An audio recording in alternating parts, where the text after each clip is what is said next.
Hello and welcome to another video on what is Shopify.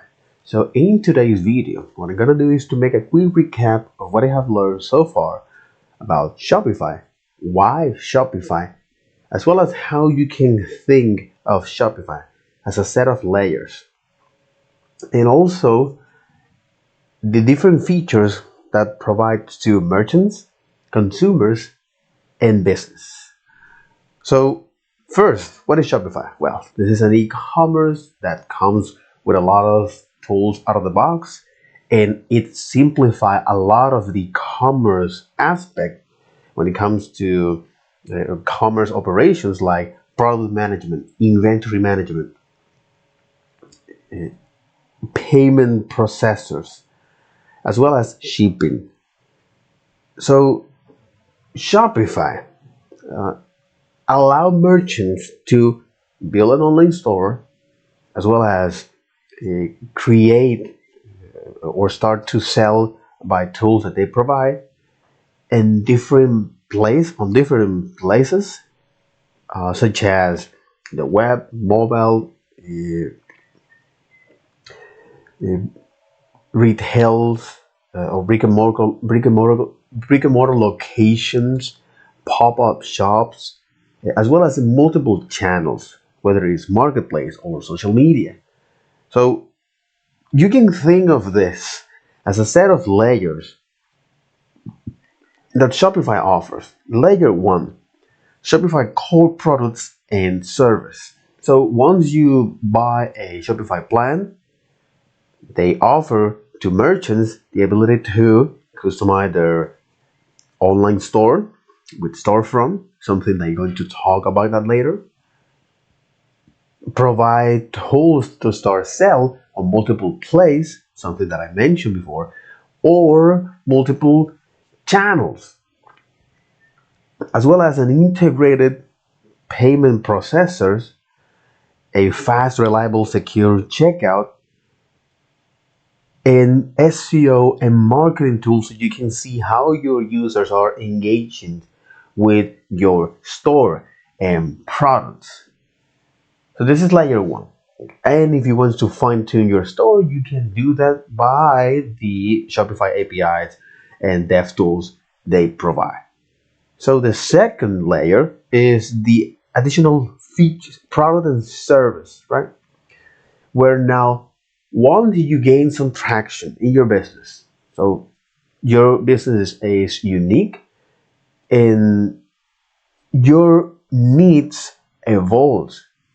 And because of that, they provide things like balance or in Shopify Capital. So they fund you through, how do you put it? So they fund uh, entrepreneurs, merchants with zero equity.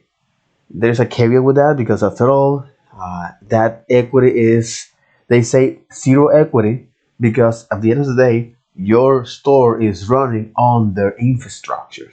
So if you want to make, if you want to migrate that or to make much more, or to be more flexible, uh, relies on the web technologies instead of the Shopify features only when it's necessary. In any case, so this is the second layer, okay?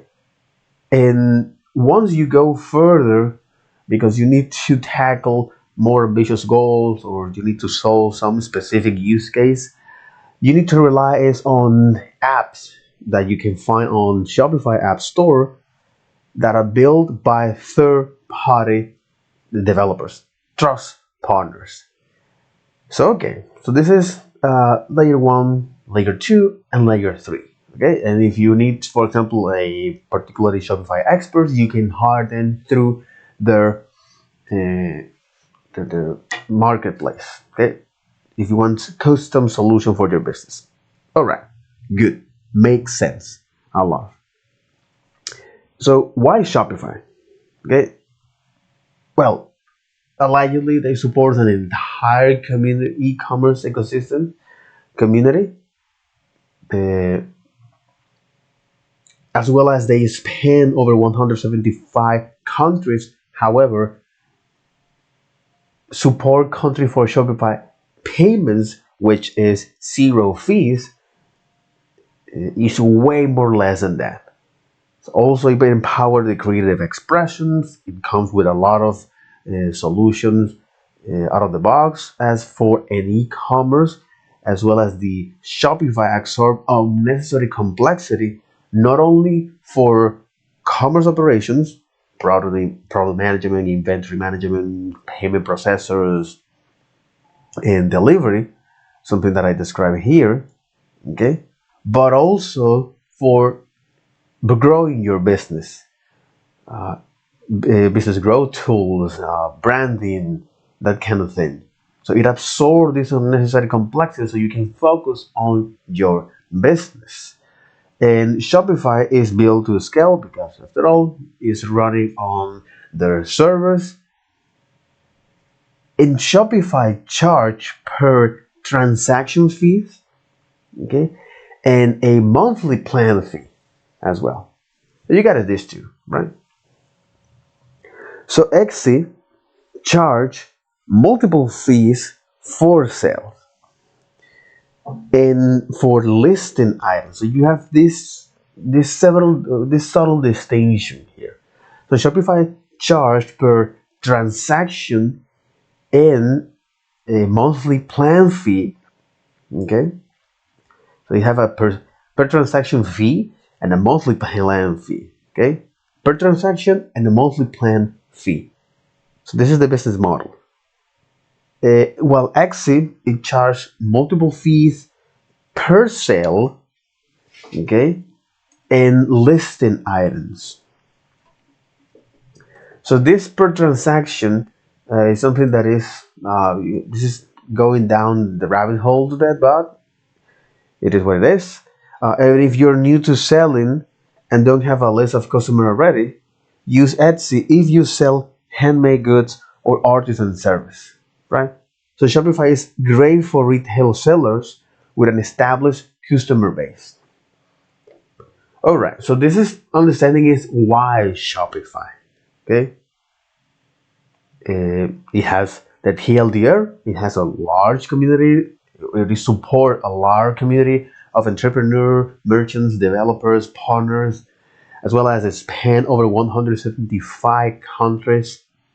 But Shopify payments have way more less support than that, as well as provide you creative expressions when you want to customize your stores, allow you to integrate is a lot of features that you need out of the box, as well as come with a lot of tools out of the box. It absorbs necessary complexity once you gain traction, not only for the e-commerce operations, but also for the business operations, such as growth tools or branding, logo creators, logo design, that kind of things. And it's built to scale, right? Because you host your entire business, or aka your store, on their infrastructures. And also a charge per transaction and monthly fee. Okay, so and this is useful for retail that already have a customer base, whereas Etsy is more for people that are new to the field. So they want to sell their handmade goods or artisan service. All right. So then I look at the Shopify features from merchants, consumers, and the business side.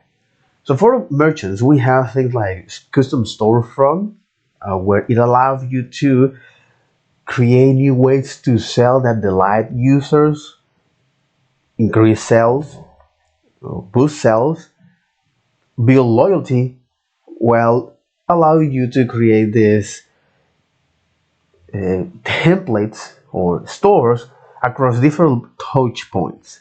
Touch points that, according to interactive design, can be the web, mobile, products, third-party service, print, marketing, people, okay? And you can is build your custom website. That's one of the features that allows this storefront.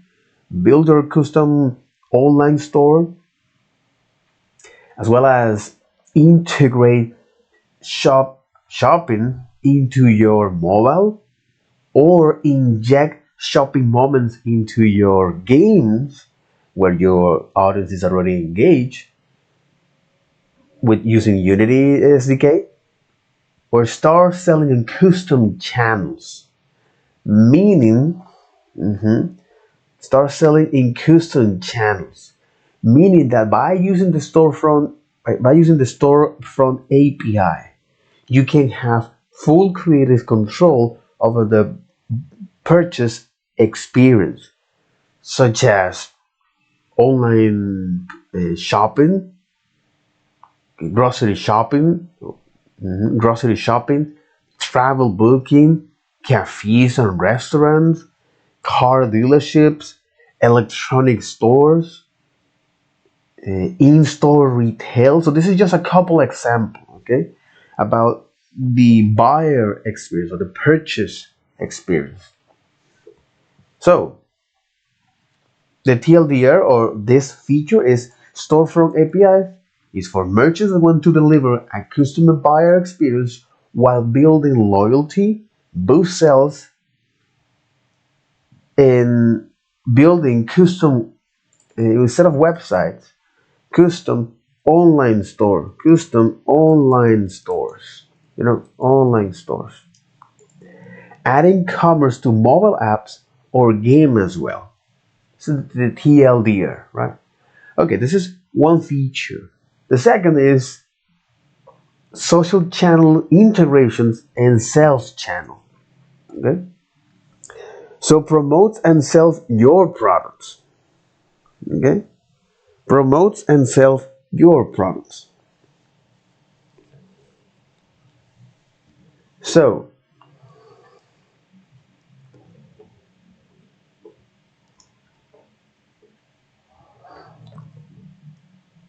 exactly. So promote and sell your products. Your products here. So social channels integrations and sales channels. Okay, it allows you to promote your products, whether it's physical or digital, across different networks or marketplace. Okay, in a centralized place using Shopify. So you have things like the sales channels. So what is sales channels? So this definition comes from ChatGPT and interaction design, which is a mix of those source, okay, and interaction-design.org. So where sales channels, there are different avenues through your business sell products and service to customer, but in a planned way. So we can think of this, the sales channels, as, for example, a truck going outside from manufacturers to distributor. Okay, so you have one channel. Okay, so that the manufacturers actually is responsible for receiving all the necessary goods to build, for example, a cloth from Sarah. Okay, and then you have one sales channel, right, which is or the e-commerce or selling directly to retails using truck for that. So this is an example of how you can look at the sales channel. Okay, but after all, sales channels, according to the mix between ChatGPT and interaction-design.org, okay, so there are different avenues in which your business can sell product or service in a planned way. Unlike interaction points, where according to this interaction-design.org, interaction points are points of are are places where customers interact with your brand, which is different. Which is different. Uh, and this is a definition that's still undeveloped. Interaction design is still doing that thing, but it's okay. All right. So, so yeah, this is social channels integrations and sales channels, explaining a little bit the sales channels and the different places where you can promote and sell your products, whether it's on the social media such as Facebook or Instagram, TikTok or YouTube. So turn your followers into customers. So find new shoppers, grows your business audience, your brand's audience, and build customer loyalty with social selling. And the other is online marketplace. When now in the online marketplace, you have things like Google or existing retails or big retails like Walmart, right? So sell while people search or put your brand in one of the largest retail brand, right? According to Shopify. So great. So that makes a lot of sense. The other feature is Shop App, right? The TLDR, Shop App is a digital shop assistant, right? This is what it is, Shop App. So what it does is, to be more technical, is a wrapper around Shopify's database using ChatGPT to rediscover business while finding and buying their products. And then I look at the POS retail, which is the main focus on today's video. So POS, okay, after all, they allow you to sell in person. Okay, so back data that you need to sell online with Shopify all-in-one POS. However, yeah, but what is this POS? Because I wasn't familiar with POS. So unlike cash register, where they only allow you to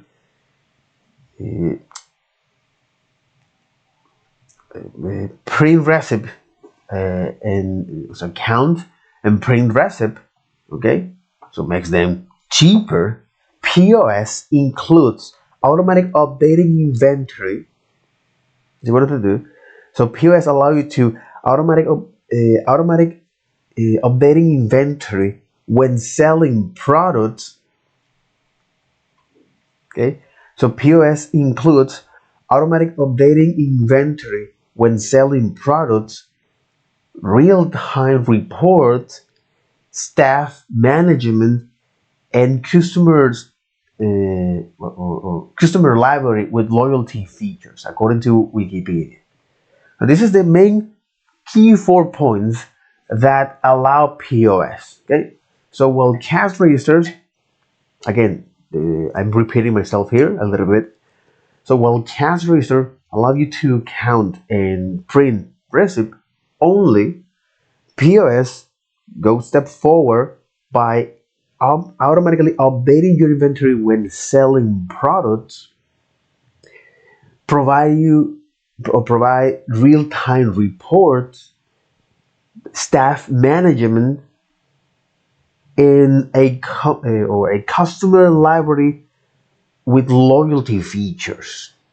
Okay, so how this start? How all it how all it start? How it is how did it all start? You know, it's like this. How it all start? Exactly. It's like how it all start. Okay? How it all start. Yeah, how it all start. So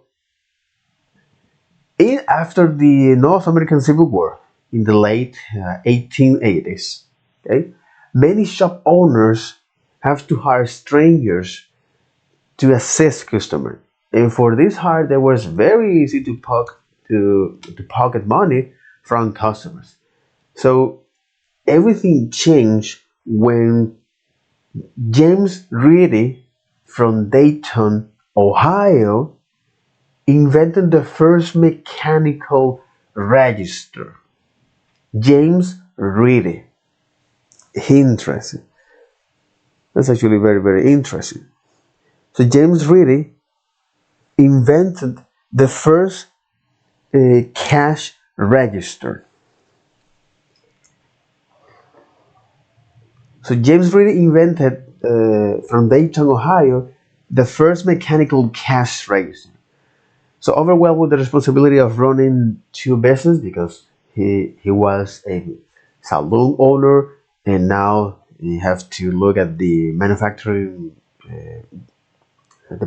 of this machine. So he sold that patent. So he went out of business. Or the Ritty brothers were out of business and sold their patent to John Henry Patterson. So if I want to take a closer look here to understand more about this from the American history, okay, blah blah blah blah blah. Yeah, from the American history here. Okay, so yeah, so Ritty's were out of business, but their patent were purchased by the National Cash Register Company. Okay, by this. So John Henry Patterson in 1884 bought the company and patents, or the National Register Center. Interesting.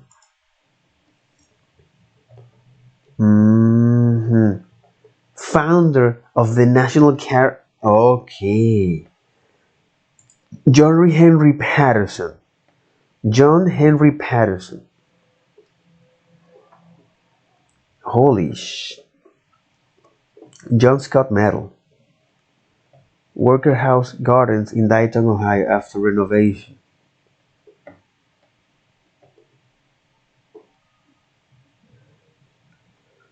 1896. How do I know if this is right? No. So John Henry Patterson, a NC founder, was an industrialist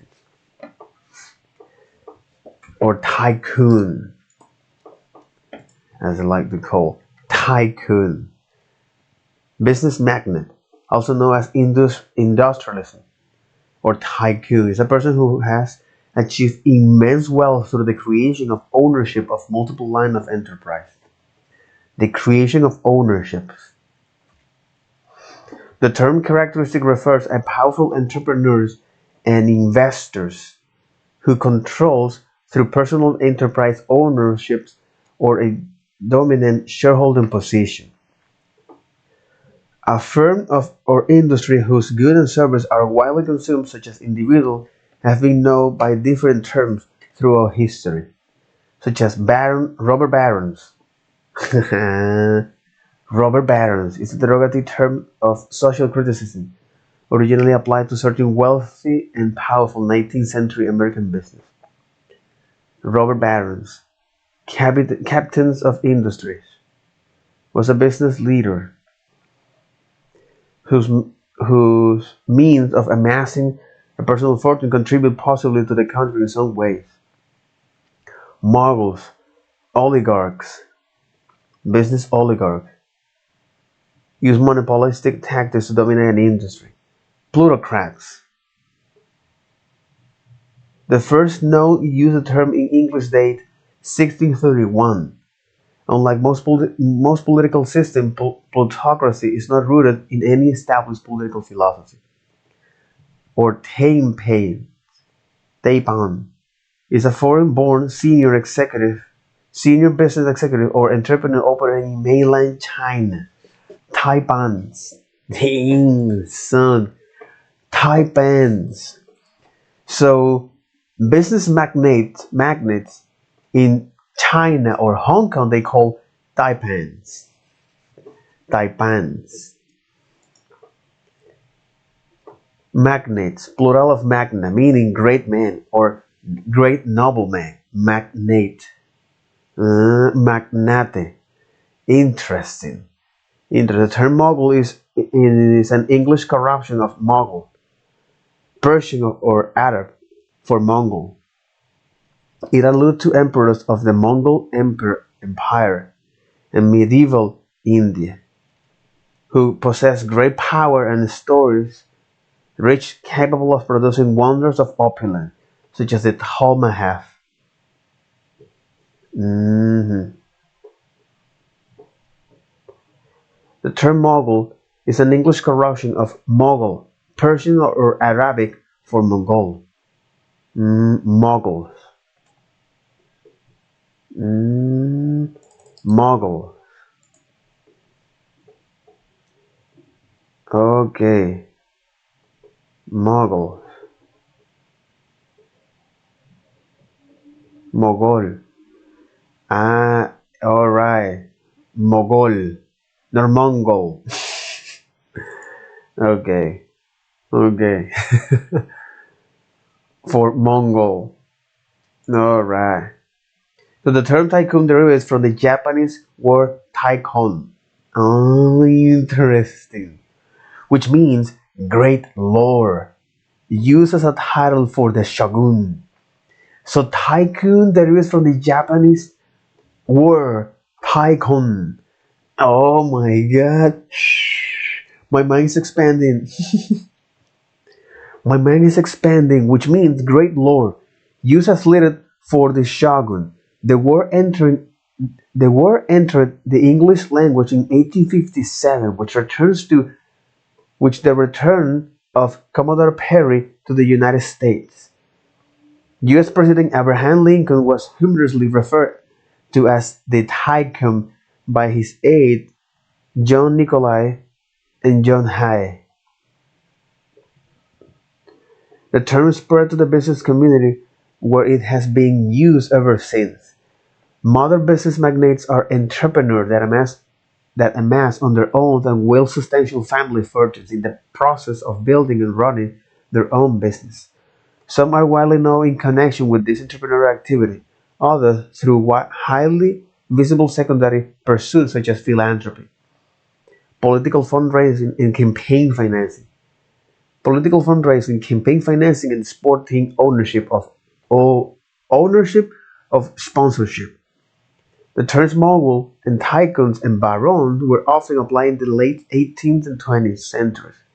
North American business magnate in extractive industries such as mining, logging, and petroleum, transportation fields such as shipping and railroads, manufacturing such as automaking and steelmaking in banking, as well as the newspaper publishing. Their dominance was known as the Second Industrial Revolution.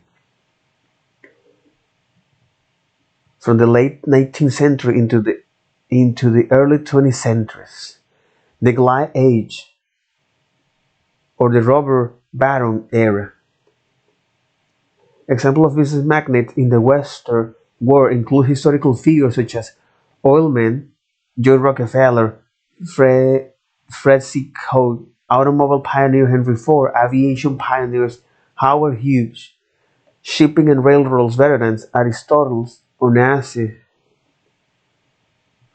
shipping and railroads veterans Cornelius Vanderbilt, mm, Leland Stanford, Jay Gould, and James G. A. Hill. Steel innovators like Andrew Carnegie, something that I'm quite familiar with. Newspaper publishers William Raffle, William Randolph Hearst. Poultry entrepreneurs, Andrew Purdue. Retail merchants Sam Walton. Walmart store, holy fuck, and banker J.P. Morgan. Contemporary industry tycoons include e-commerce entrepreneurs Jeff Bezos, investor Warren Buffett, computer programmers Bill Gates, Paul Allen, technology innovator Steve Jobs, media proprietor Sumner Murray, and Rupert Murdoch. Exactly, they're media proprietors, industrial entrepreneur like Elon Musk, steel investors Lakshmi Niwash, telecommunications investor like Carlos Slim, Virgin Group founder such Rich Brandon, Formula One Bernie Ecclestone, some British business magnate, and internet entrepreneur Larry Page and Sergey Brin. Man, holy moly, man! Larry Ellison, co-founder of the Oracle, Carlos Slim, Michael Bloomberg. All right. He is the majority owner, co-founder, and CEO of the Bloomberg. All right, man. This is the big league, bro. Holy hell. This is the big league. But to understand more about this, all right, about John Henry Patterson, was an industrialist or a tycoon, which is a Japanese, or the etymology of the tycoon derived from the Japanese word tycoon, which means great lord, used as a title for the shogun. The word entering the English language in 1857 with the return of Commodore Perry to the United States. U.S. President Abraham Lincoln was humorously referred to as the tycoon, but the term moghul and tycoon, according to Wikipedia, the magnate, moghul, and tycoon has different source.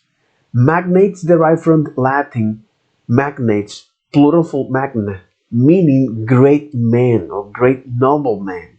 The term Moghul is an English corruption of Moghul, Persian or Arabic for Mongol.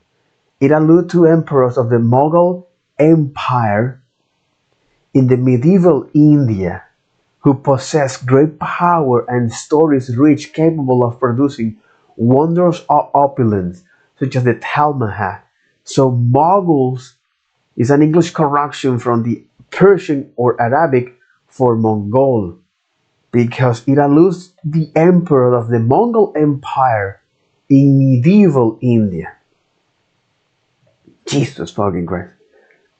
It alludes to emperors of the Mongol Empire in medieval era, India, Mongol Empire. The Mughal Empire. It's not the Mongol, or no, it's not the Mughal. It's Mughal. Mughal Empire from the use of Mughal and Mughal derived from the Arabic or Persian corruption of Mongol. And it is emphasized the Mongols' origins of the Timurid dynasty. In any case, so magnate derived from Latin words magnates, plural of magnus, meaning great man or great nobleman.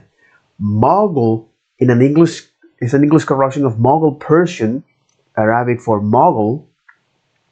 So the Mughal refers to emperors in the Mughal Empire in medieval India who possessed great and vastly power and capable to produce opulence wonders, or capable of producing wonder of opulence such as Taj Mahal.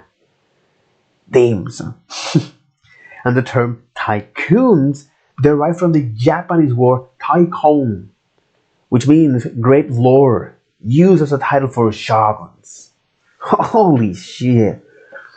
Okay. Alright. So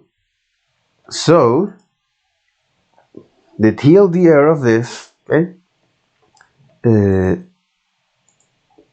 is that James Ritty from Dayton, Ohio, in late 1880s, he invented the first mechanical cash register because after the North American Civil War, business owners have to hire strangers to assist customers, and for these hires, they were very easy to pocket money from customers. So everything changed when James Reedy invented the first mechanical cashier, the first mechanical cash register. However, uh, it, the Reader's brother went out of business, um, so they sell their patent to John Henry Patterson. Interesting, interesting. So they sell that to John Henry Patterson, the founder of the National Cash Register Company.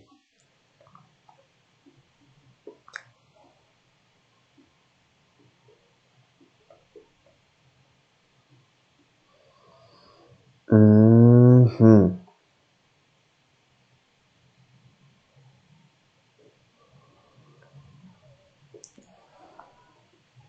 NCR and IBM,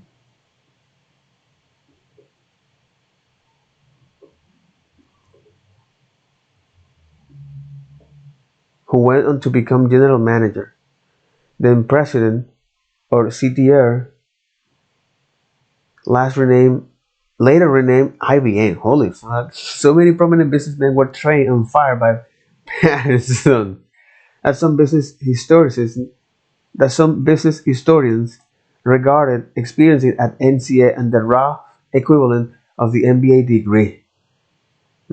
Patterson was also famous for fighting many people on rather tribal grounds. For example, if they could not tell him why the flag happens to be flying that day, okay, if they could not tell him why the flag happened to be flying that day, Charles F. Keating, military man, military mindset.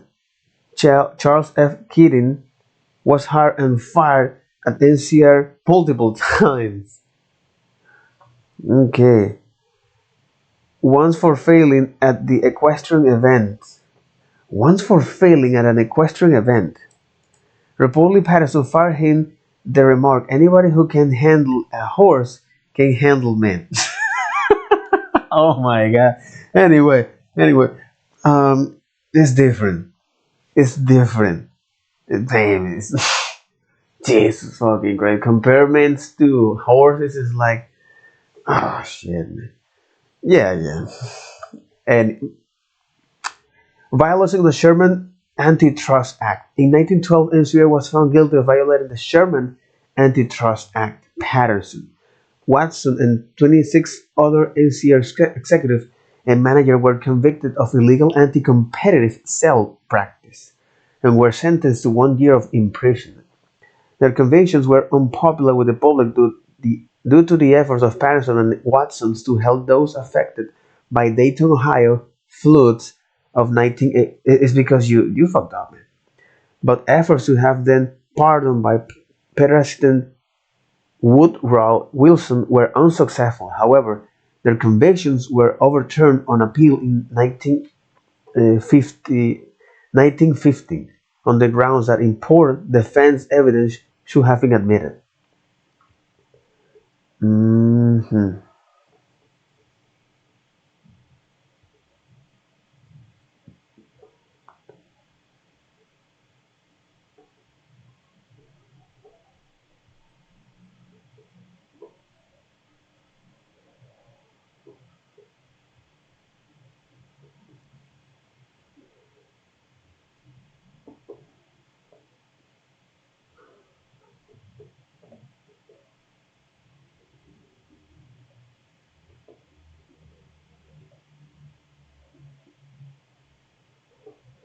Should have no pockets.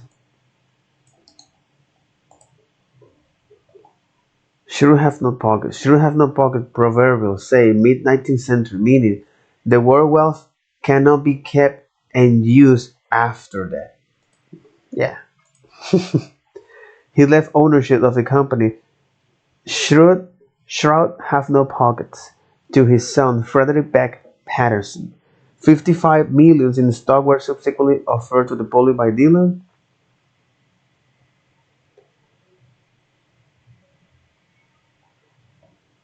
Was inducted.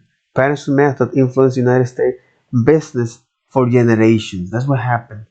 Patterson's methods influenced United States business for generations.